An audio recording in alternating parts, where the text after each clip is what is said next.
Good morning. The committee will come to order. A quorum is present. Without objection, the chair is authorized to declare a recess at any time. Since we're all participating remotely today, I'd like to start by going over a few housekeeping items. First, if you're experiencing connectivity issues, please make sure you or your staff contact our designated technical support so those issues can be resolved immediately. Members must make a reasonable effort to participate on camera. It is committee and subcommittee policy that members will remain muted when not recognized, just like turning your microphone on and off during an in-person hearing. This is out of courtesy to all members on the committee and so that background noise does not interfere with another member who is recognized to speak. When you are recognized, you will need to unmute your microphone. If you wish to be recognized, please raise your hand using the WebEx raise hand function, unmute your microphone, and ask to be recognized. If you wish to have a document inserted into the record, please ask for unanimous consent and have your staff email the document to veteransaffairs.hearings@mail.house.gov. It will be uploaded to the committee document repository. Please keep in mind that you'll need to refresh the repository page as it does not automatically update. Without objection, members will be recognized in order of committee seniority for questioning witnesses today. This will make it easier to ensure all members participating have an opportunity to be recognized. Does any member have a question about the conduct of this hearing with members participating remotely? All right, hearing none, I will now recognize myself for an opening statement. Again, I want to thank all of you for joining us virtually today as we continue our work on the House Veterans Affairs Economic Opportunities Subcommittee.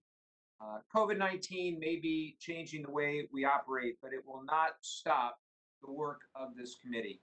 The purpose of today's hearing is to improve the transition process for service members by identifying gaps in coordination and opportunities for synergy among the plethora of resources available to veterans through governmental and non-governmental entities. The transition process can feel like a tidal wave of information crashing onto our service members as they prepare for civilian life. Veterans often share that the maze of benefits and programs can be difficult to navigate, illustrating the need for a centralized hub or no wrong door approach. That's why I introduced, along with Ranking Member Bill Arrakis and many other colleagues, the Navy SEAL Chief Petty Officer William Bill Mulder Transition Improvement Act, also known as H.R. 2326. This legislation, which passed the House now in over a year ago in May of 2019, would establish a grant program for organizations to provide multiple transition assistance services, such as resume assistance, interview training, and job recruitment training from a central source. It would also create off-base transition sites to bring in more outside resources and make the process more accessible for veterans who have already transitioned out of the military. Finally, it would deliver veteran employment trend data to VA and the Department of Labor so they can make their resources more responsive to veterans' employment needs. Additionally, my legislation, H.R. 5516, the Commitment to Veteran Support and Outreach Act, would authorize federal funding for county veteran service officers, also known as CVSOs, who help veterans and their families understand and access the variety of resources at their disposal. With coronavirus making the transition process harder for our veterans and the economic downturn threatening their livelihoods, our work is more important now than ever before. The fact that TAP has shifted to an entirely online format further complicates things as it impacts the quality of learning by limiting interaction and personalization in a program that many argue was already too rote. Let us be clear, one way or another, we're going to be supporting our veteran community. But it's my goal that the support will focus more on proactively providing veterans with economic opportunities rather than reacting after they reach a point of crisis. I look forward to hearing the testimony from our witnesses to determine how we can do so in a collaborative manner. And with that, I now recognize my friend, the ranking member, Gus Bilirakis, for 5 minutes for his opening statement. Thank you, Mr. Chairman. I appreciate it so very much. I thank you for holding this discussion to focus on the transition resources for service members and veterans. While it's important that we are talking about the topic today, as I said at our last virtual event, this is not a substitute for the bipartisan oversight that in person hearings provide. I look forward to working with you to safely return to that best practice moving forward so that the witnesses from the VA and the Department of Labor can be a part of these discussions. I believe that improving the transition process is one of the best ways to set service members up for long term success. And Mr. Chairman, I know you agree with that as well. And I appreciate you working with me on all these issues. As the old saying goes, 1 ounce, an ounce of prevention is worth a pound of cure. So very true. If we can get the transition process right, we can help mitigate many of the other issues that some veterans face later in life. And I've been working on one of our presenters today. Brian Anderson is a great friend of mine for my district, and we've been working on this and other issues for our heroes. And while we are in the midst of one of the largest transformations of the federal government's transition assistance program in recent memory, thanks in part to the work done by this subcommittee and our chairman, we know that the government programs are not the silver bullet. We know that transitioning service members and veterans can benefit from innovative and effective programs at the community level, science based, of course. I'm glad that representatives from these types of community programs are with us today so we can learn from their experiences and help coordinate their efforts with those of the federal government. Mr. Chairman, I thank you for inviting my friend and fellow Floridian, as I said, Brian Anderson, who is a hero in his own right, to testify today. Mr. Anderson is a tireless advocate for veterans, and his organization, the Veterans Alternative, I'm very familiar with, provides a plethora of evidence based treatments and therapies to veterans in need. I'm excited he is here with us today to share his experience and recommendations. I would be remiss if I didn't put in another plug, though, Mr. Chairman, for HR 7111, the Veterans Economic Recovery Act of 2020, which contains the text of the chairman's bill and my bill to help provide additional resources to organizations like the ones joining us here today. I want to thank, I believe that's really part of the solution. I want to thank the chairman for joining again with ranking member Rowe uh, and me in sending a letter to the House leadership encouraging to include this veterans employment package in the next COVID-19 relief bill. That would be fantastic. When those talks resume, and I understand they may have started, that they have resumed, uh, hopefully, our efforts to have it included are successful. Finally, Mr. Chairman, one of the most important byproducts of a coordinated, successful transition is a reduced risk of suicide. As we know, 20 service members and veterans die by suicide each and every day. It's probably even more than that.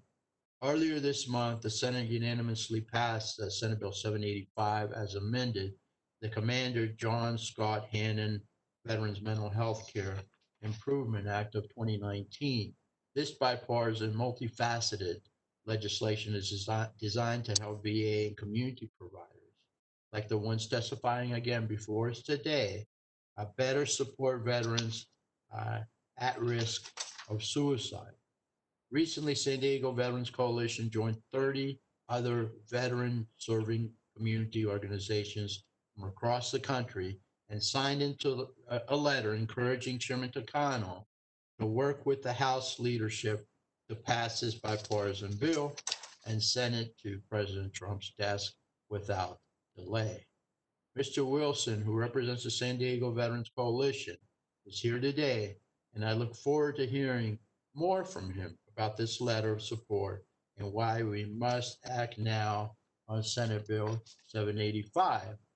That letter of support followed one from four of the oldest and largest veterans organizations Again, the Disabled American Veterans back this, the Paralyzed Veterans of America, the American Legion, and the VFWs.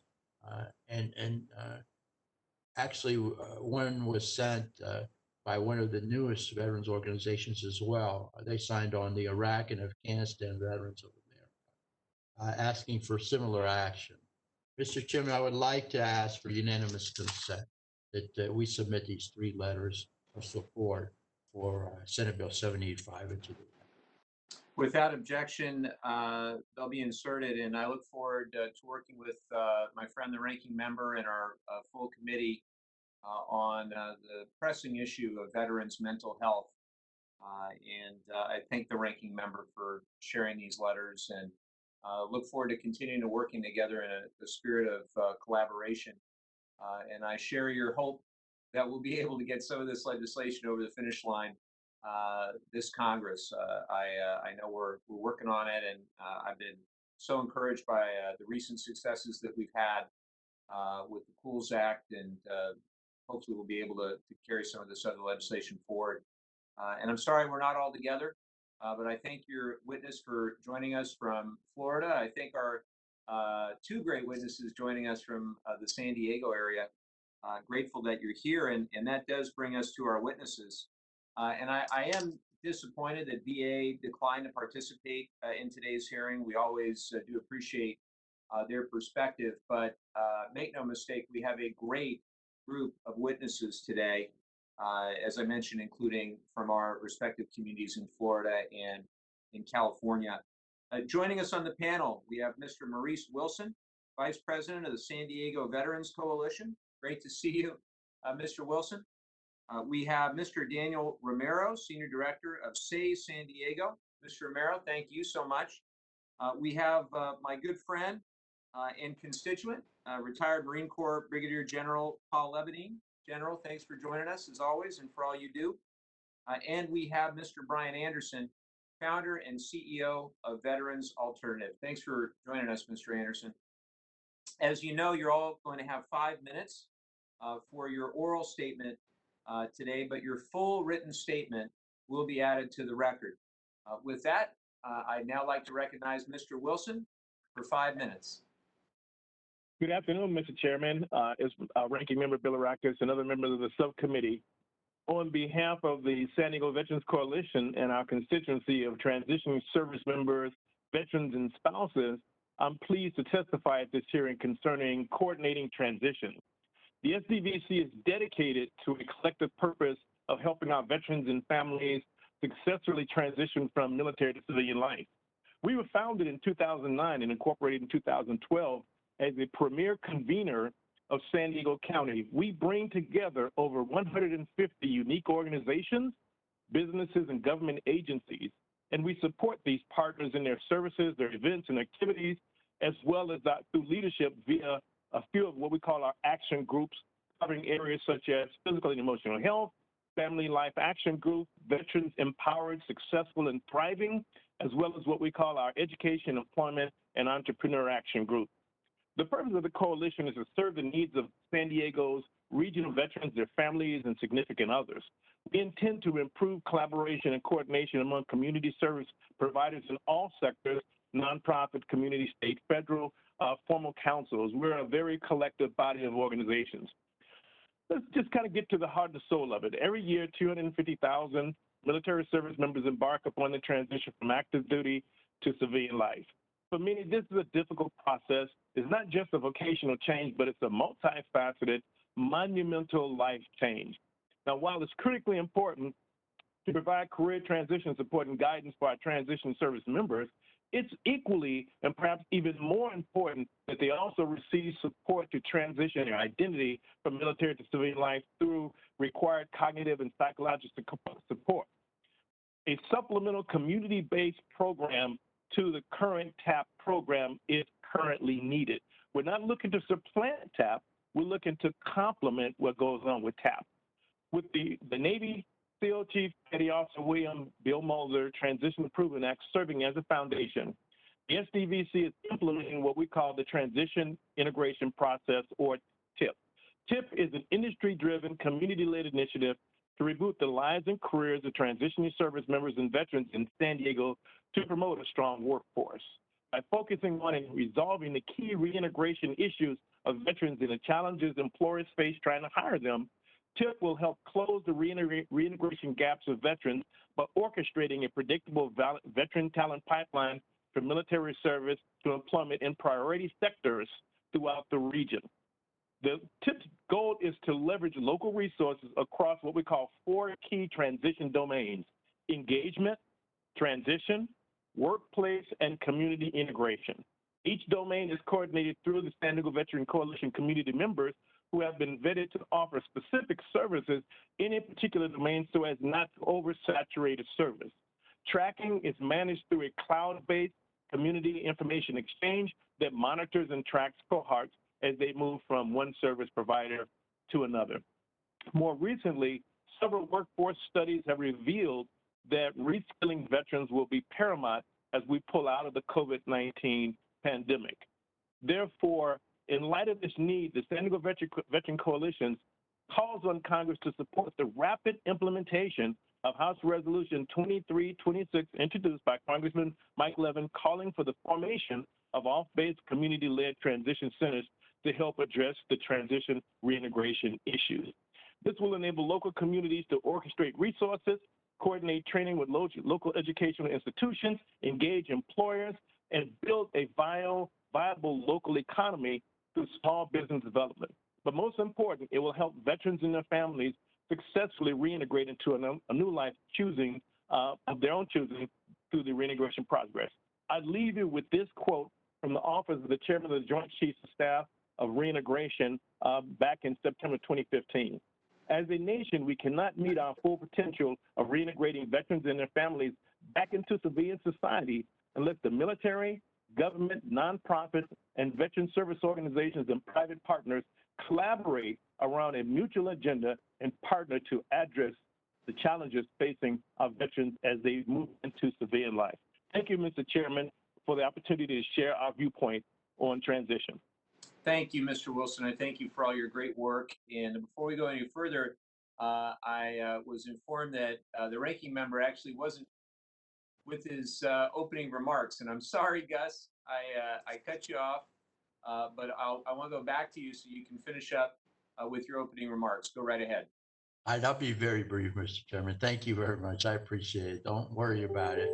I got in most of what I wanted to say. I just want to put a plug in again for Senate Bill 785. When you have Bernie Sanders and Ted Cruz agreeing on something over there, that means it's a pretty good bill. And I know that Chairman Takano is working on a bill and over here, and I know that I would probably agree with 99% of what he has as well. It's just that time is of the essence, and we've got to get this done before the end of the year because we don't want to have to start all over again. Next session, and the more lives, again, lives are at stake, and these are our heroes, and we've got to get them as much help as soon as possible. So with that, I'll yield back, and I look forward to listening to the experts. Thank you. Thank you. Thank you. Appreciate it. With that, I want to recognize Mr. Romero for 5 minutes. Mr. Romero, thanks for joining us. And you're on mute. Want to unmute yourself. There you go. Thank you very much, Chairman. And thank you for the opportunity to speak today. My name is Daniel Romero. I work for San Diego in a variety of contexts, but with the nonprofit community, I have the pleasure of working directly with Say San Diego. They're a civilian-based nonprofit helping to support individuals, families, and communities. One of the communities that they help support is the military and veteran connected community. As Mr. Wilson indicated, San Diego is a special place where collaboration has a history of making sure that no individual is left out of the conversation. Why I bring that up is that through our work at Say San Diego, we've been able to convene the San Diego Military Family Collaborative. This group has 10 years of history of service to the military and veteran connected communities. And along the 10 years of service to the community, we have had the opportunity of reaching out not only to different installations, but also bringing in nonprofits, local government, and more. all are welcome as this is definitely a community collaborative that allows opportunities for members to be recognized, issues to be surfaced, and we do our best to not only inform the community, but engage them through different providers sharing their expertise. That being said, in 2014, Say San Diego and others were brought to the table in the community to talk about transition. Transition in particular, a project that was later known as Military Transition, or MTSP. This particular project allowed transition to be focused on in terms of what was happening on base versus what's happening in the community. And through that process, we've learned that not only service members felt the crunch of time to successfully navigate the transitional facets, but also the spouse, the military spouse, the partner was not always involved in that process of knowing what was available to them. And so following these accords, the leadership at San Diego Military Family Collaborative started bringing together local community to create a mini workshop for military spouses in particular, although the entire family unit is welcome. The reason that the course, which is known as Military Transition Spouse Edition, was created is that oftentimes the spouse is a decision maker in the family household, interjecting on what the career pathway may look like for the service member as they retire or separate. So strong female leadership through the collaborative was established, and a workbook was created of resources, and a one-day briefing was provided. This wasn't meant to be in competition with the local TAPS programs, but more so to be a precursor, to be a springboard, so that when the service member entered the TAPS program, they were well informed of the different parts of transition. And so I bring that to your attention today to let you know that there have been opportunities to connect to local installations. We have partnerships that have been established through groups like Fleet and Family Support Center. We've brought in Military One Source. We have had local government like Department of Labor reps come in and better inform our work, so that, as we discussed a little bit earlier today, the amount of prevention that can be dealt to the audience as they make the transition into the veteran space is so imperative. And so that being said, these workshops are definitely something that we want to mirror TAPS. We've had VA representatives come in and well informed, creating warm handoffs, as we want to make sure that exchange, these workshops are intended to have a follow-up process where not only the service member, but the family can receive the information, because oftentimes the service member is dealing with their own transition, working to prepare the person who will take their job, and perhaps are not able to dedicate the amount of time to think about things like education, employment, and their own well-being. And so when briefed on the bill put forth by Congressman Levin, it was an opportunity for us to showcase that partnerships are needed to thrive when it comes to transition, and that shared visibility by allowing installations to include us in their work, such as being a part of committees, engaging in community events, really does matter, so that we can create more connections. And more importantly, we want to make sure that service members are well informed.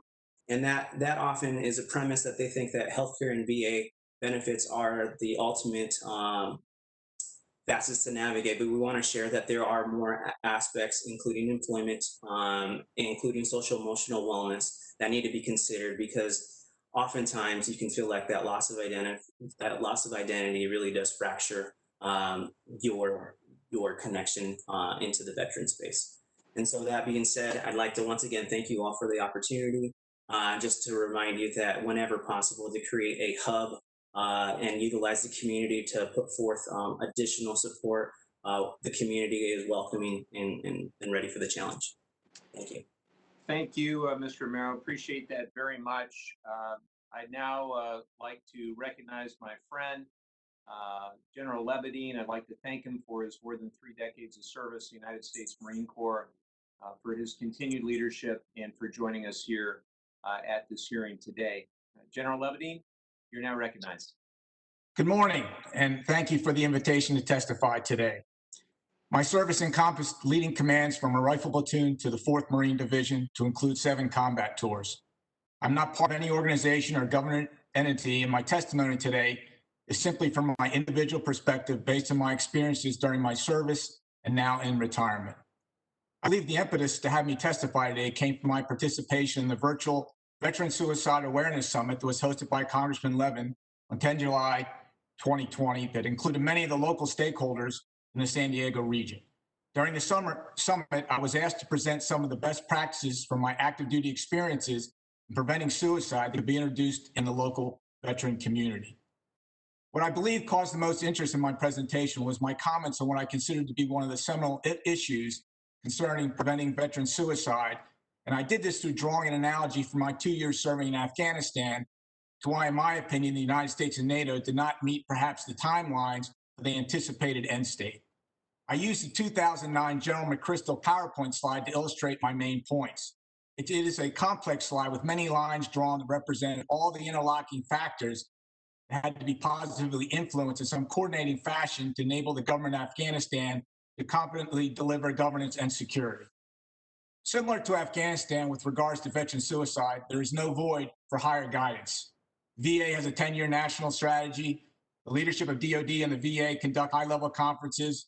There are numerous ongoing new programs through the VA and your legislative initiatives. There were 5 congressional hearings last year, and the Comprehensive National Public Health Roadmap PREVENTS that was recently released. Similar to Afghanistan, it is certainly not a resource issue based on the last decade of increased congressional funding to prevent veteran suicide. A great deal has been invested with seemingly not a corresponding reduction in the number of suicides. Is it a framework issue, meaning how organizations are aligned to fully impact the issues surrounding veterans? In Afghanistan, there was never one clear U.S. leader in charge. The military was in charge of security issues, and the civilian leadership was in charge of delivering governance and development.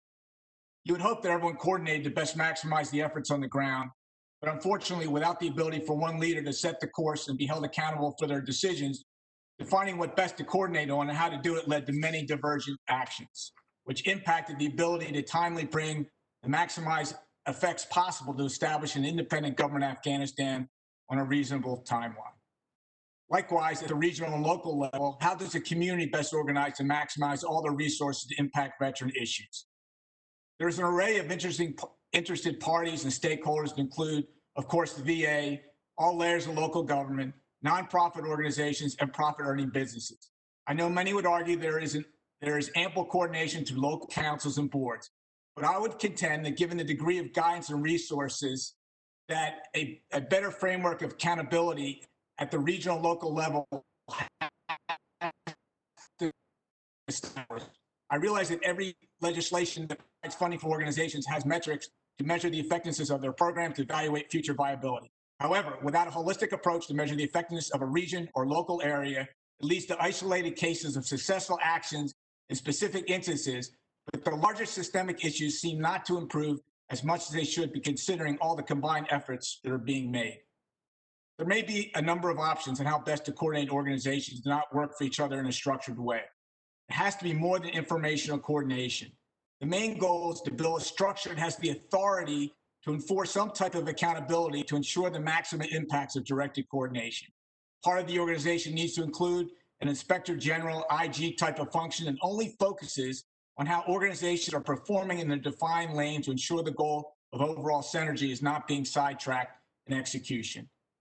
Currently, there's an enormous amount of tremendous work going on to assist veterans, as there was enormous efforts in Afghanistan. But mainly is done in separate silos without a broader understanding of the larger veteran landscape in their areas. It just seems beyond higher guidance, program, and resources, there needs to be a better execution framework that stresses regional accountability. Thank you for the opportunity to testify today, and I look forward to your questions. Thank you, General, and appreciate those comments. Would certainly inform my perspective, and I know we'll have more questions for you. Now I'd like to recognize Mr. Anderson for 5 minutes. Mr. Anderson. Thank you, Chairman Levine, Ranking Member Bilirakis, committee members, fellow panelists. I found myself standing on the edge of a structural hole. I've been granted access to various nodes of transition. I see the potential for greatness. Communities across the United States want to see the full potential of our returning service members. And these communities are actively trying to solve the unfortunate realities of a poor transition. Our service branches have an established transition model, great information that is useful, but for the warrior, it can be like a factory line. This is not discrediting the efforts of our Department of Defense, Veteran Affairs, Department of Labor, Small Business Administration. Rather, it's the reality of transitioning 200,000 plus service members a year to locations all across the United States. Each warrior is unique, but we all have a shared understanding of community. When I left the military and medically retired Green Beret, I was sure I was ready for my next chapter. I didn't retain or get everything I needed, and transition was a grind. What helped me was programs developed by community-based nonprofits and universities. I've witnessed and experienced extraordinary civilian leaders take the time to show and guide warriors down a path of success post-military. My transition was a community effort, earning a bachelor's degree from St. Leo University, being a team member with a group trying to reduce veteran homelessness around Tampa Bay, attending an entrepreneurial certificate program at Stanford University's Graduate School of Business, creating the Veterans Alternative, and graduating with a master's degree from Columbia University. All were community efforts. People genuinely cared about my success, and these peers and mentors helped me find success in transition. The grind was in the commas of all those successes. The language of my civilian counterparts was different. I didn't have a checklist to tell me what was next. I had to find it. Looking out at the Tampa Bay community and communities across the nation, I see multiple community-based organizations and universities streamlining transition. It is a time to work alongside our VA healthcare networks, regional VA hospitals, and State Department of Veteran Affairs in assisting warriors in their transition from military service. Can you imagine what it would be like for a warrior to have the power of connection through shared networks? These opportunities need to be created if we plan on solving the multitude of difficulties faced in transition. I focused most of my efforts on helping warriors navigate post-traumatic and transitional stress. Veterans Alternative serves primarily combat veterans and their spouses, and although these men and women have experienced combat deployments, a majority of their difficulties stem from transition. Over the last 4 years, Veterans Alternative has partnered with Florida to provide warriors with alternative therapies. And fortunately, this committee has made accessing networks and collaboration of care possible beyond what we have accomplished so far. In 2016, the Cover Act was passed, a bill presented by my good friend and ranking member Gus Bilirakis. The bill created a commission and set 18 VA regional hospitals as pilot sites for alternative therapies through community-based organizations. It took 3 years of grinding to get it passed, and it has taken 4 years to get to the point of executing pilot programs. But it is a step. One of the pilot sites is James A. Haley VA Hospital in Tampa, Florida. Florida has a similar bill, Alternative Treatment Options for Veterans, funded through the Florida Department of Veteran Affairs in partnership with the University of South Florida, who subcontracts the Veterans Alternative. And collectively, we work with 17 other nonprofit, community-based organizations providing alternative therapies. Next week, we, the Veterans Alternative, University of South Florida, Florida Department of Veteran Affairs, the Honorable Gus Bilirakis' office will sit down with leadership at James A. Haley to discuss connecting networks through collaboration of legislative efforts at both the state and federal level. I've read through the recently passed Senate bill, Commander John Scott Hannon Veterans Mental Health Care Improvement Act, which in part presents grants for local groups working to help veterans. I've also read through H.R. 5649, H.R. 5516, both of the intended purpose of serving our veterans and communities in which they live. This is where we should find innovation. Bridges connecting networks for good over the current structural holes we operate around. I encourage you to think through the significance of transitional stress as part of the grant process. Thank you for your time. I'm prepared to answer any questions you might have. Thank you very much, Mr. Anderson. Appreciate your joining us and all your good work. I'll now recognize myself for 5 minutes for questions, and we will jump right in. And I want to start with General Levine. I share your concern that current resources for veterans, including suicide prevention initiatives, are too siloed within individual government agencies and non-governmental organizations. In your testimony, you suggested that local VA healthcare systems take the primary responsibility for coordinating all efforts to reduce veteran suicide in their region. General, what enforcement mechanisms or other methods do you envision VA employing in order to achieve this synergy? Well, in San Diego, they have a one VA board, which includes all the community leadership that meets with the VA leadership, which is great, but it encompasses all issues. What I would see, because of it makes sense based on their mission that they are responsible for the leadership of that issue particularly. And what I would envision perhaps would be a subboard to that, a smaller organization that, as I said, would basically enforce accountability and in some sort of framework manner. And how would you do that? Well, quite frankly, many of the organizations that are involved in these issues are taking some form of government funding. And I think that to ensure the fact that everybody's in the right lanes and they're not stepping on top of each other, and not necessarily, when we use the word coordination, really matching the resources to the end state, that we would use that procedure. That's why I was referring to like an IG type of function that would do nothing but assure the fact that based on that board-like arrangements, that through funding to ensure that all the organizations are cooperating so it makes sense for everyone. Do you think we need to assign roles and responsibilities for federal, state, local, and non-governmental organizations in order to reduce duplication and conduct better evaluations of their programs? Well, that's exactly what that would do, in a sense. In other words, would be the major role would be to look at the framework of an area and figure out how to maximize what lanes each layer of government is in.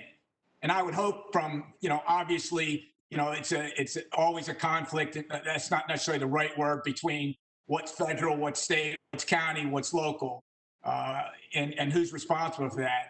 But I would hope that they would able to be set up to be able to ensure the fact that we are maximizing all in what we're doing to ensure the fact that you get some sort of real synergy vice, constant duplication. So it's a matched group, right? Government entities, and then all those that are in the nonprofit and world and in the profit businesses that support those type of programs. In general, what data do you think we need to track better in order to better inform decision making at every level going forward? Well, every one of, if you read through the bills, and I not, for this group, completely part of all the bills has some sort of metrics on whether what they're doing are effective. And so what I would say is that part of that board would do would be to pull that all in into one organization to be able to look at that and then build internal metrics of how that coordination is doing and how it's not. And that's why that independent IG function is so important. So they go down and look at the training and they see what's happening. They see what groups are doing, and they provide feedback to get folks in the right lane. In Afghanistan, when I served there on my second tour as a general officer, I used to, say to peers as they came, have you read the, Mr. Sopko's reports? And he was the IG of Afghanistan. And he had a very hard job. It was just immense how much information he was able to glean out, given his situation. And although it wasn't always perfect and not right on the mark, it certainly provided a base for people to have a better understanding of what we were doing and what happened in the past in Afghanistan.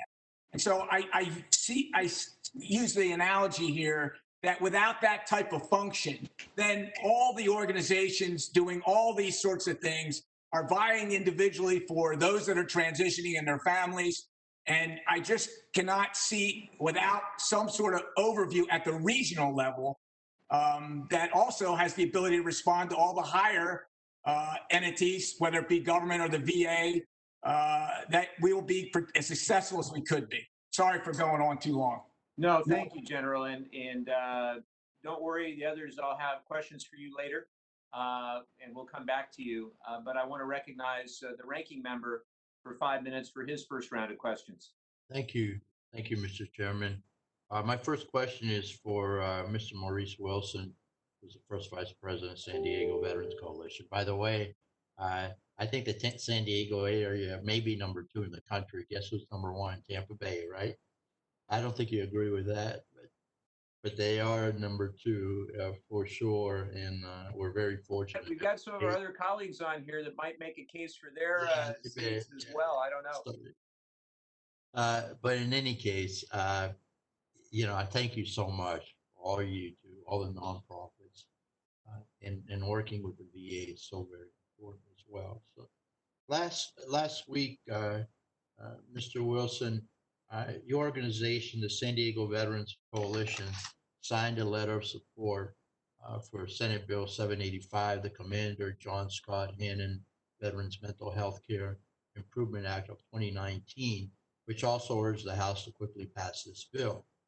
Can you please elaborate on your support for this piece of legislation and why you believe it should be passed by the House as soon as possible and, of course, sent to the President's desk for signature?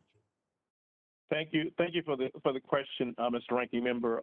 Let me just say, for all the reasons that the bill represents, that's par for course that it needs to be passed. We fully recognize that healthcare coordination is a key element. And let me just kind of add one spin to that. I think as we look at this challenge here, we have to be careful of how much of a burden we place on the Veterans Administration and other organizations, even the community-based organizations, where we try not to leave out the one critical person who's equally as important as in this whole equation, which is the veteran, which is one of the other reasons why we did some studies in that, and we started looking into the concept of what they call the Veterans Metrics Initiative, which was a study that was done by the Henry M. Jackson Foundation for the past 5 years in partnership with Wounded Warrior Project, Prudential, the Boston VA Medical Center. And what they found is that if we start focusing on the individual's overall wellness by allowing them to participate in what they call a sort of like a self-assessment, we can get more information about where they are with regard to their readiness and then take more affirmative actions there. One other piece that we discovered, which again, just really solidifies why we need to have something like this, is that over 70% of the veterans out there are not engaged in anybody's system. So despite the amount of work that we do, if we don't have a process to capture them, we'll be forever spinning our wheels. And God bless every organization that's on this call right here and the ones that aren't for all the great work that they're doing. But one of the things that we're discovering is that no matter what, we still will not have enough resources to do this unless we involve the most important person, the most important player on the field, which is the actual veteran, and engage them in what we call self-assessment, which is what I really like about this Henry Jackson Foundation study, where they basically engaged in more of a self-analysis for the veteran, where he or she participates in a wellness study that really predicts their overall readiness for reintegration. It determines, what their level of stresses are, and it also sets them up for success, where if we can get them in that position where they can begin to self-assess and then feed that information into all the other supporting organizations, then we can deliver our services better. So we just think it's the right thing. It's a smart move, and we're fully behind it. Thank you very much. Very well put, sir. I appreciate it. Next question is for Mr. Brian Anderson. Can you please elaborate on the success of Veterans Alternative and how interpersonal relationships between the transitioning service member can be key in preventing certain service members from experiencing a turbulent transition? Please, sir. Yes, and thank you, Ranking Member Bilirakis. So the Veterans Alternative, we've been around for 5 years, and we've provided health, welfare, like basically well-being type services. The goal is to build a healthy, connected, and resilient veteran population, and we've done that in collaboration with partners all across the Tampa Bay area.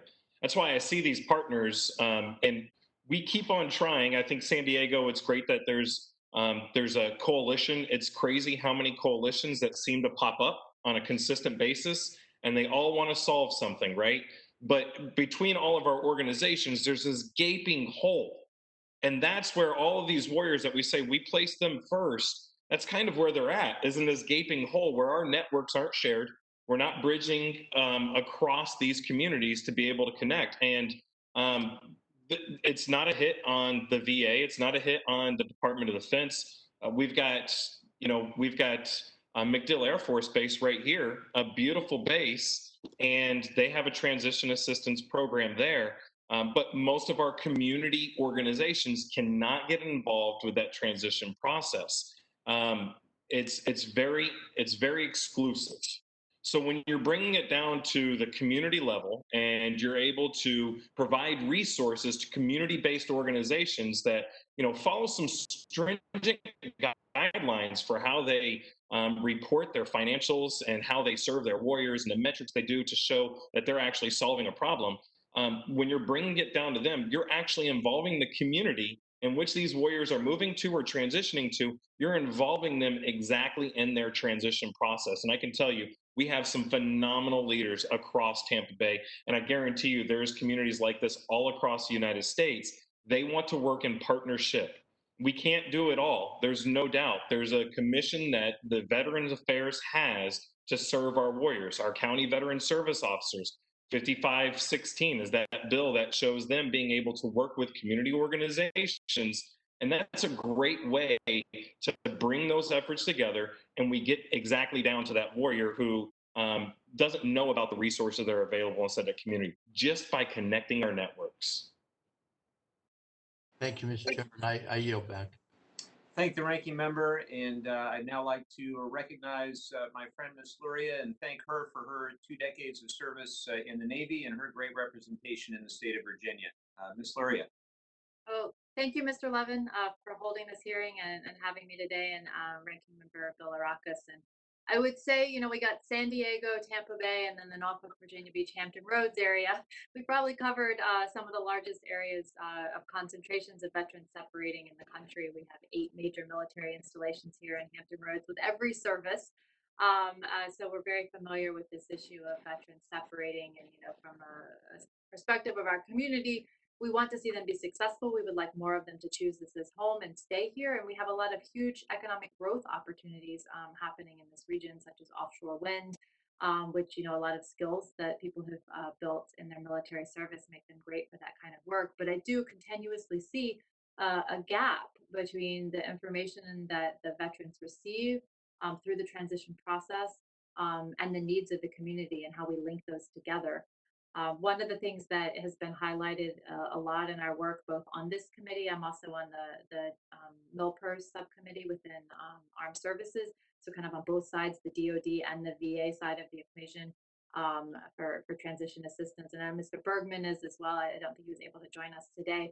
But one thing we've talked about a lot is the increasing number of women who have served and women who are transitioning and separating. So I wanted to address my first question to Mr. Anderson for your programs, because it's been documented that in certain areas women face additional challenges, and this is just statistically when surveyed about their concern for their financial situation and their success in transitioning. 67% of women veterans say that they had difficulty during the transition financially. Only 47% of their peers who are men say that.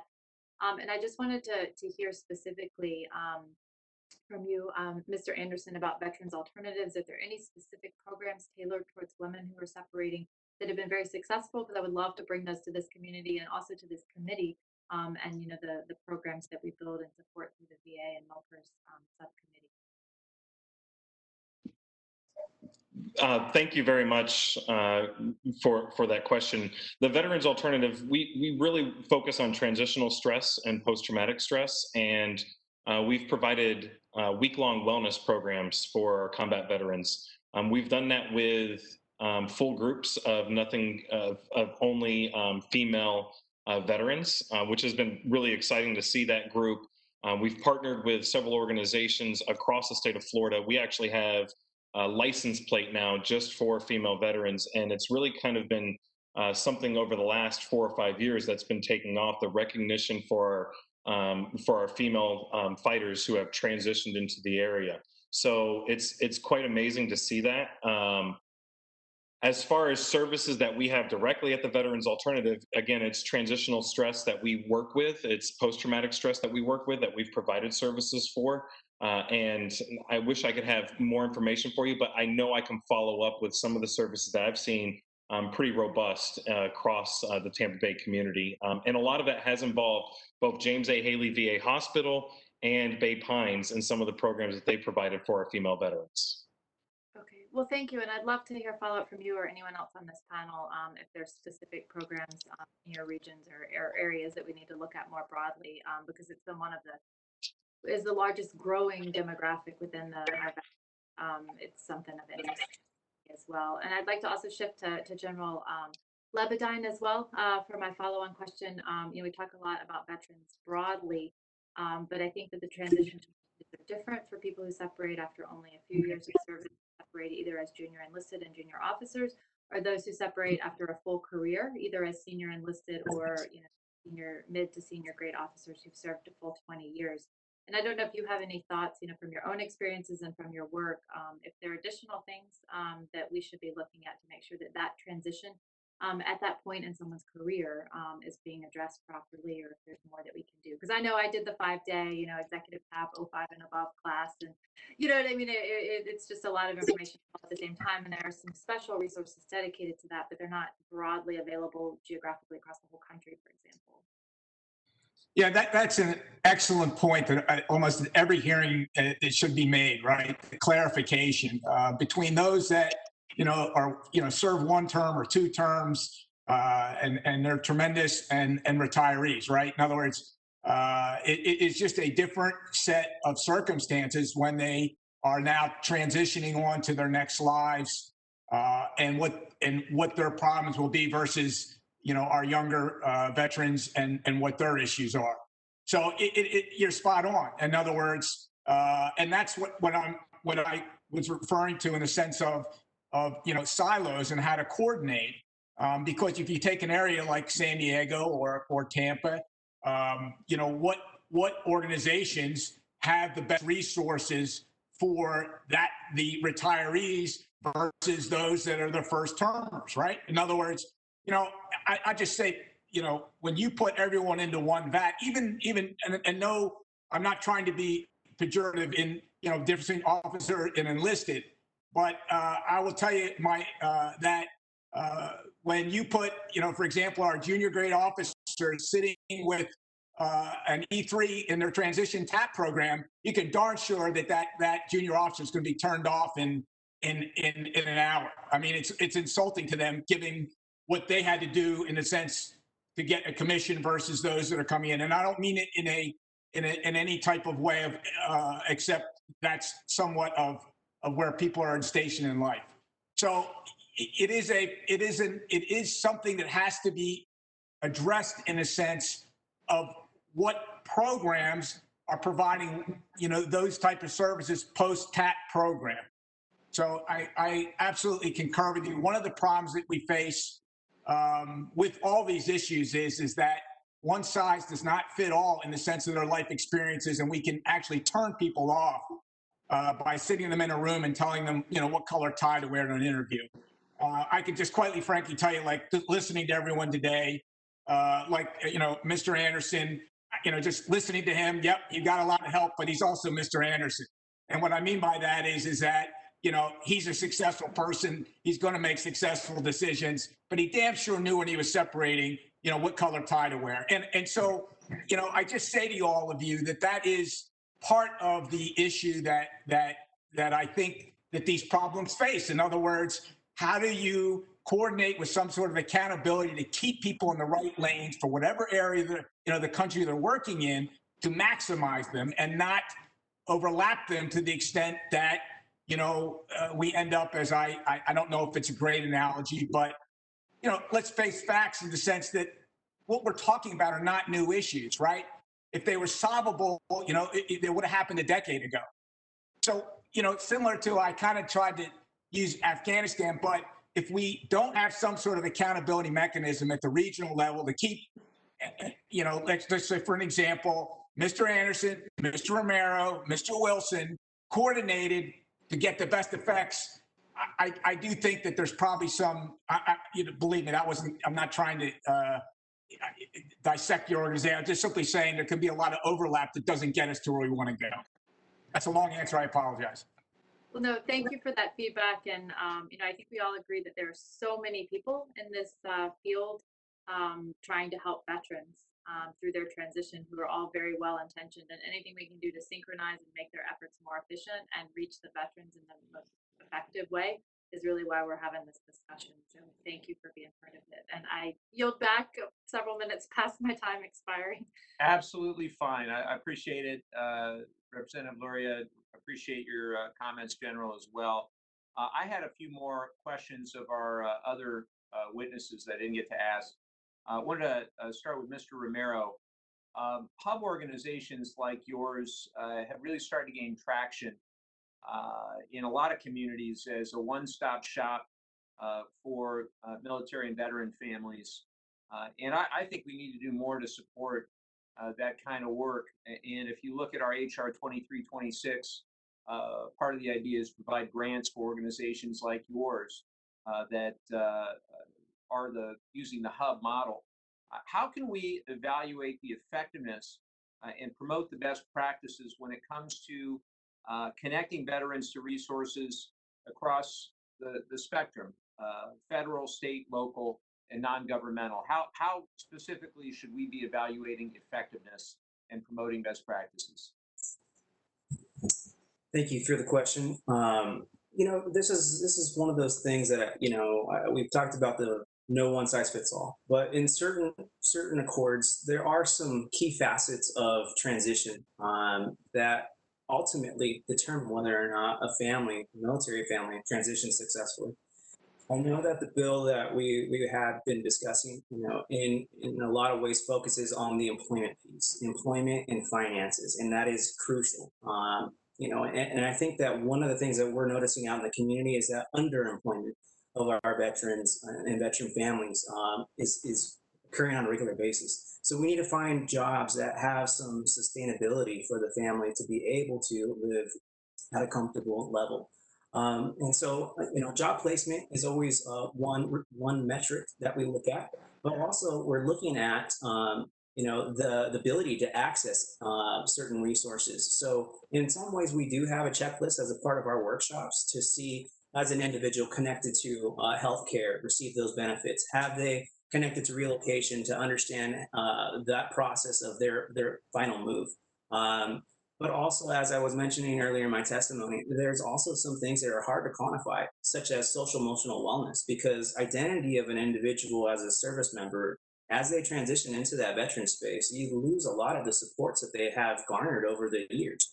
And so, frankly, I hate to say there's one piece, there's one magic bullet to measure the effectiveness, but more so, I think that there are maybe some core metrics across the different facets of transition that need to be looked at in terms of the family's preparation overall and their awareness of the different community resources that exist in order to help support them at a later point in time.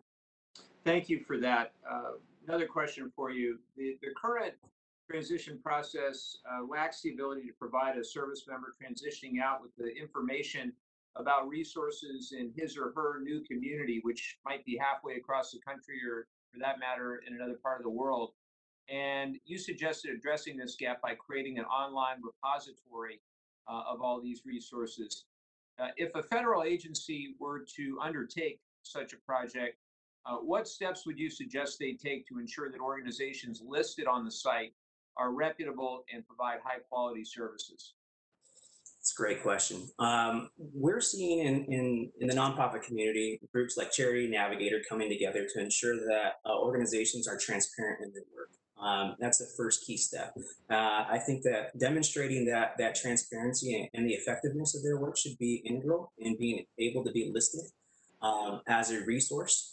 Additionally, I believe that whenever possible, any relationships where a nonprofit or community member has with a DoD connected entity should be showcased in perhaps a letter of support from them. But ultimately, the whole premise of a hub is that oftentimes individuals in San Diego, do have a choice. Am I going to stay or am I going to relocate? And the cost of living in certain locations, such as San Diego, is entirely too high. So they may have to go to, Missouri or Michigan or another location that actually is able for them to make a living.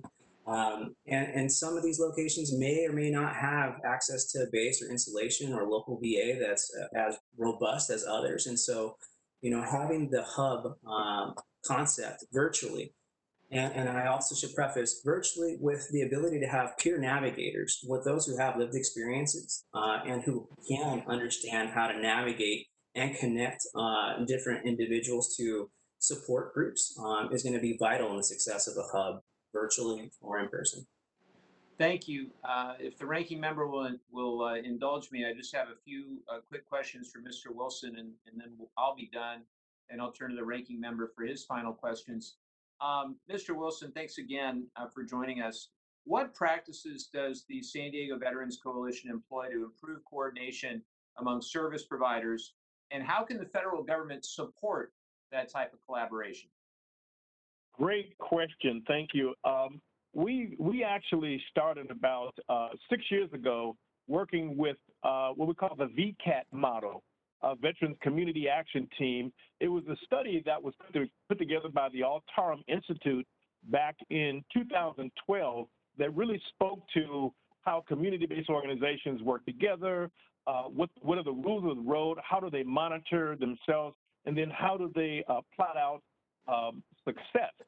And so using that as the backdrop, that's where the San Diego Veterans Coalition has began operating our hub through. And so first and foremost, we discovered that because we're already working with most of these veteran service organizations as partners, we're already referring to one another. We already have a pretty strong insight into what they're doing and what's going on. So now where we're moving towards with our new TIP program, which is our transition integration process, we've actually now taken the whole idea of transition and reintegration, and we put it into a process that is balanced against several known reintegration issues. And earlier, the question was raised about, well, how do you know you're being successful? How can we gauge our levels of success? Well, the report that was put out by the Veterans Administration back in 2019, which was a transition and integration study, listed 5 elements that typically continue to come up as reintegration challenges and reintegration issues. And so the way we structured TIP is we actually began to identify all of the community assets that we have in those 4 broad categories, from engagement to transition, workplace integration, and then community reintegration. And then we began to engage in what we call community asset mapping to find out specifically which one of our partner members are operating in within that area, and then how can we make sure that cohorts get referred to them for that delivery of service, and then go from there to the next delivery of service and the next delivery of service. And then probably most importantly, how do we track and quantify, which is why we're really, very keyed up on what's going on here in San Diego with San Diego 211 and the Community Information Exchange. And so the Community Information Exchange essentially says that we all buy into regulation, we all buy into sharing data, we all buy into the fact that we're all working for the same cohort. And so you got to have a reintegration system and process. And so that's what we put together with the TIP. And I can send you the matrix that's pretty sophisticated. It identifies the areas that need to be overcome, who are the organizations that provide that unique service, and then what are the metrics to ensure that we get the job done, that we move the person to the next level. That'd be great if you could share that with our team. We'd appreciate it. Real quick, you mentioned in your testimony that the coalition uses a cloud-based community information exchange to monitor cohorts in your transition integration process.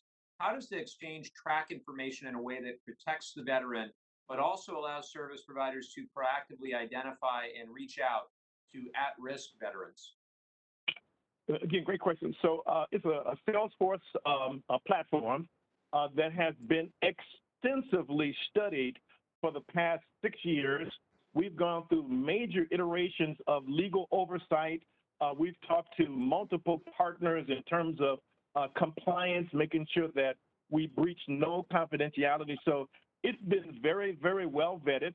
And again, that's why we've, essentially relegated that responsibility to the 211 system, who actually, that's what they do, is data. And so it's a very similar process to what's taking place with Unite Us on the East Coast.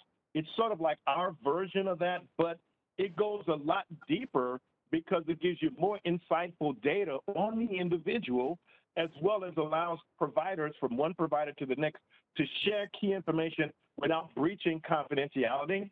And so again, and everyone that gets on the platform has to go through several layers of verification, documentation before they're even allowed to even touch the system. Thank you, Mr. Wilson, and apologize again for going a little long. Wanted to turn it over to my friend, the ranking member, for any final questions or for a closing statement or whatever else he would like. Thank you, Mr. Chairman. I appreciate it. Yeah, I've got a couple questions as well. Mr. Anderson and Mr. Wilson, this is for you. With progress on combating the veteran suicide crisis plateauing, do you agree that Congress should focus on new approaches and therapies to help combat this epidemic and other transition issues quickly? And then the follow-up is, do you believe that Congress should continue to hold off and wait on a perfect solution to the veteran suicide crisis, or enact what we can do today to get immediate help to those who need it the most as quickly as possible? Mr. Wilson, you can start. We'll start with you if you'd like, sir. Absolutely. Thank you for the question, Mr. Ranking Member. I think let me start with that last question, because I think it's probably one of the most pressing ones, which is what can we do today with what we already have in existence? And as I mentioned earlier, we're not including the most important asset in the process, which is the individual service member. How do we get their feedback and their support? Which is why I mentioned the Veterans Metrics Initiative. What it is a process that can be stood up very quickly. It's an app-based solution where the individual can actually go in and make their own self-assessment.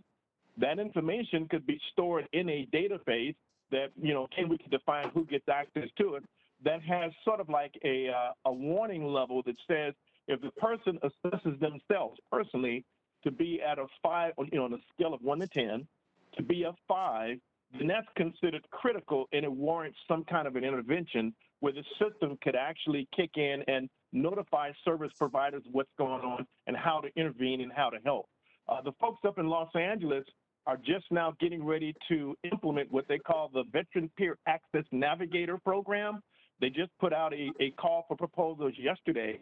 So they're already in the mix in terms of deploying these peer access navigators out there who could interface with the service member, again, get the information in on where are the service members at, where the veterans at in terms of their transition readiness. The problem that we have, we do not know what the transition readiness is of all the veterans out there.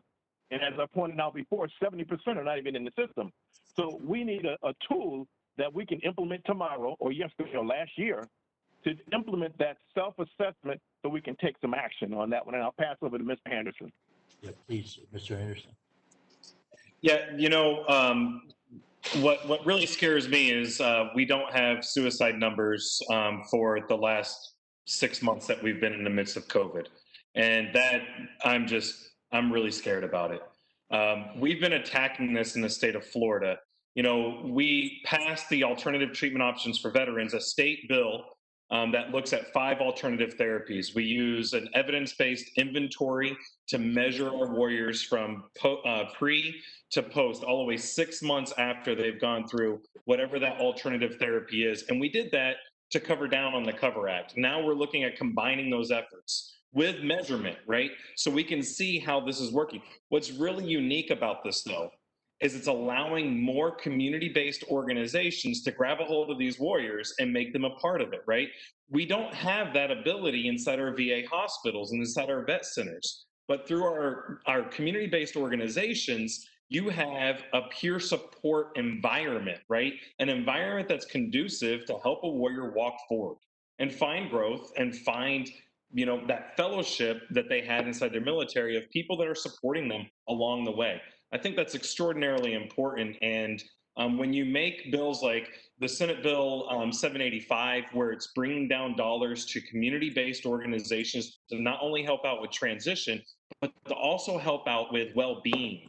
We're talking about post traumatic stress, yes. There's so many other things, though. That transitional stress that warriors go through just leaving the military can be even worse and more traumatic than some of the post-traumatic stress that warriors go through. So it's critical that we find opportunities to involve our community-based organizations in helping combat suicide across the United States. And I just want to echo what Mr. Anderson said. Veteran wellness is the key where we engage the individual in the process. We haven't engaged them in the process at this particular point. We're waiting for it to happen so we can respond to it versus preventing it. An ounce of prevention is worth a pound of cure. Absolutely. I agree. Mr. Wilson, and then Mr. Anderson, or anyone else that'd like to add on to this question or your response to this question.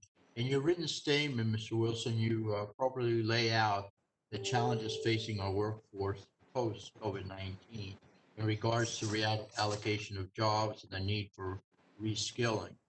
Would you support a proposal that's set up by HR 7111 to provide a year of post 9/11 GI Bill style benefits to 35,000 unemployed veterans for reskilling or in-demand occupations? We're doing this bill with the course of June. Absolutely. All of the research point to a need to either reskill or upskill. And I've had several conversations with numerous employers in terms of how we do that and how we go about it. There's a recent article that just came out a few days ago from Google that speaks to the need for certification as a quick turnaround to upskill or reskill veterans versus the typical 2 to 4 year degree pathway. So this would be an accelerator that can really help us fill the job void. The issue is that because of the Internet of Things and the turnover of jobs, we're going to see turnovers every 2 years. So we need these kinds of solutions to get the right type of upskills tools to the veteran. Let me just say one other thing that's very important. At the same time, we need tools to help match veterans with their skills so we can put them in the right training. Just offering the training is not enough because we'll end up top heavy. We have to really take it a whole nother level, which is doing job matching, skill matching, and then training to fill the gap. Mr. Anderson. Yes, sir, Congressman. I got to tell you that here in this area, we have initiatives for manufacturing, and we have other initiatives to get warriors employed when they leave service.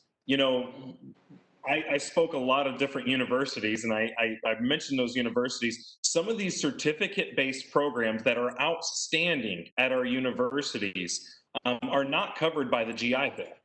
I went through 2 programs at Stanford University, outstanding. I paid for that out of my pocket, and that's not cheap to go to Stanford. One of them, I did have partnership with another nonprofit called the Commit Foundation, which helps warriors transition. They help support one of those programs, the Post 9/11 Stanford Ignite, and I really appreciated that because that was an entrepreneurship program. I had some great people there. Condoleezza Rice and General Mattis as 2 of our guest speakers that helped us through that process. But afterwards, maybe 3 or 4 months later, we broke ground for the Veterans Alternative. That's how impactful that program was at the university, but it's not covered by the GI Bill. And I learned more about becoming a civilian and learning how to communicate with other civilians, right? Because we wear that veteran montage, we wear it like on our shoulders all the time. And we forget that we're in a different atmosphere. We're not wearing that military uniform anymore. We are a civilian. And so, those opportunities that we have to get educated, to learn a little bit about how to interact with people outside the military, I think it's really imperative. And if there's an opportunity for a GI Bill to help with some of those programs, those certificate-based programs, I think it's the best way that we can actually expand the GI Bill to serve more warriors. There you go, Mr. Chairman. I think my suggestion is that we look into this. Because I mean, you got to have a good start. Yeah. And it looks like this was definitely worthwhile. So I appreciate it very much. Real quickly, I'm gonna go to the general briefly. We often hear that the federal government puts large monies at problems, and of course we should fund the VA and increase the VA funding. There's no question, but we must increase our positive outcomes as well. In your written statement, you remarked that the large sums of money being spent on veteran prevention with little to no change in daily suicide. Do you believe that it would be important to focus on innovative community-driven programs that can reach those veterans who avoid government-level assistance? The general. Yes, sir. Let me, for our new transitioning veterans, the VA has made a great deal of adjustments over the last decade. So they are tracking where they are going. In fact, the Smart Start program, contact them 3 times the first year, and quite frankly, through the health care that they are able to get through the VA, they generally know where our younger veterans are. And according to that, there's supposed to be a warm handoff between those who are having difficulty on active duty, whether it be mental health or others, to the VA. So I say that to you because as I see it, where I think something could be done immediate is what has been mentioned today numerous times about peer-to-peer. And what I think is that for a minimum cost, sponsored through the VA in some sort of part-time hourly employee that are trained and screened, that we could put together veteran teams of ages and genders, and they would be tasked with proactively going out and contacting our veterans, our younger veterans that are most at risk, and using kind of that peer-to-peer at different levels with teams is then to help guide them face-to-face into some of the programs, provide that support for them, because in my view, in my experiences, which are numerous, in great sadness, our veteran suicides for our younger veterans, because there's many issues here, right? Because half the suicides are folks over 60, but for our younger veterans, it's particularly sad when we dissect it back in some regard, and truly the issue might have been over a failed personal relationship or just inability to be employed or substance abuse. In other words, that lead to mental health problem in the final decision. So if it's only viewed from a mental health aspect, say when they connect with VA and who they put at high risk in their programs, but I think it's a larger problem set underneath that the peer-to-peer end, which brings in all the nonprofits in trying to get to the other core issues that can help them bridge the gap to get them through that period of time that leads to their decision making. Even issues such as, when you get to know folks about, helping them talk about, about storing their weapons, right? In other words, it isn't going to happen through legislation. It's going to be happening through people like, Maurice Wilson, talking to folks on why it's probably a good idea to let's give that right now. There's a lot of, red line laws. I'm not trying to get into that, but just the idea that understanding that and getting their weapon, maybe turn it over to Uncle Jack for a while. I think that's where we're missing. I think it's proactive, and I think it's got to be veterans, and I think it's groups like 4 that are trained. I see it as kind of all ages and genders, and they're screened and they work for the VA. if we can, pay folks to park cars, I think they can figure out how to do something like that right now that I think would help with our most at-risk cases. Sorry. Is there another way to, and I'm going to stop after this, Mr. Chairman, I'll waive my closing.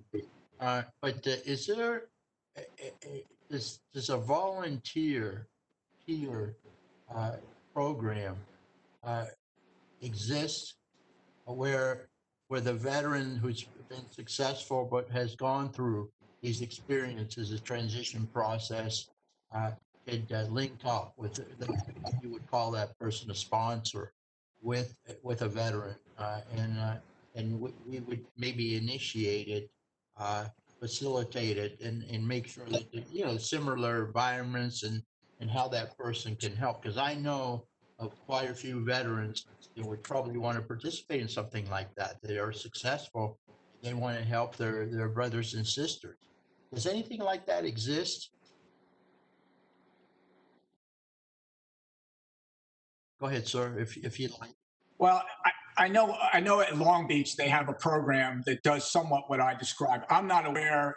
I'm sure there's nonprofits out there that have veterans that volunteer that are doing God's work on an individual basis. I'm positive of that, sir. But what I would answer back to you about that is that why we move it into hourly pay is because that comes with accountability. And you've got to have that in the training of this group. In other words, they have to be trained in a sense of what's trying to be accomplished. And that's why, in my view, there's lots of veterans that are around my age that would give their time freely, but what I'm saying, for the good of the organizations, they need to be paid, because then I can turn to Mr. Wilson and say, hey, where's your reports on A, B, and C? And when you talk about volunteers, the problem is that they're volunteers. And they may be good-hearted and want to do the right things, but there's got to be an accountability to this in their performance. Okay.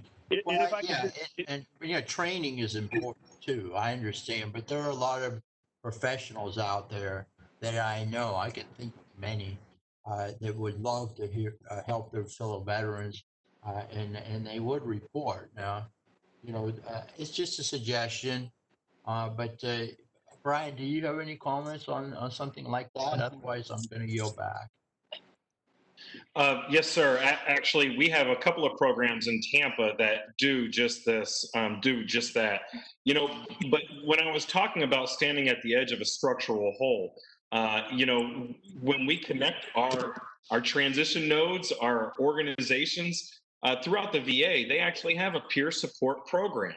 Right, a very robust peer support program that's been rolled out through the Crisis Center at Tampa Bay and 211 across the state of Florida, which is extremely it's robust when it helps warriors with suicide prevention, right? Or getting into counseling. And the more we're able to kind of combine forces across these structural holes, build these bridges, the more that we'll be able to actually build up and strengthen that peer support process. So that's so important.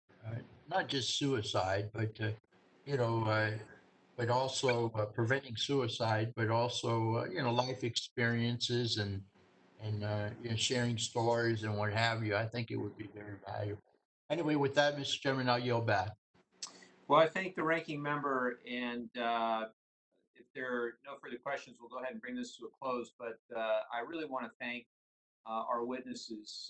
This has been an excellent discussion, and I just sent a text to my staff saying we've got to keep this dialogue going because you are all incredibly dedicated and knowledgeable, and I have no doubt that we can continue to work together in a collaborative way, and we can make real positive change here.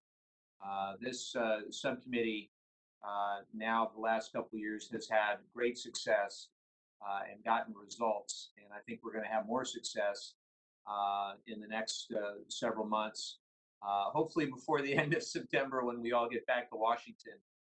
But this is at a time where there's so much division. This is an area where we really genuinely do come together and we get things done for our veterans. So I want to thank you all. I also thank Ms. Luria, who is here, and the others who were on. And all members have 5 legislative days to revise and extend their remarks and include additional materials. And without objection, the subcommittee stands adjourned. And I don't have an actual gavel. I'll have to do a virtual gavel. Thank you all very much. Thank you, guys. Great to see you all. Take care, everyone.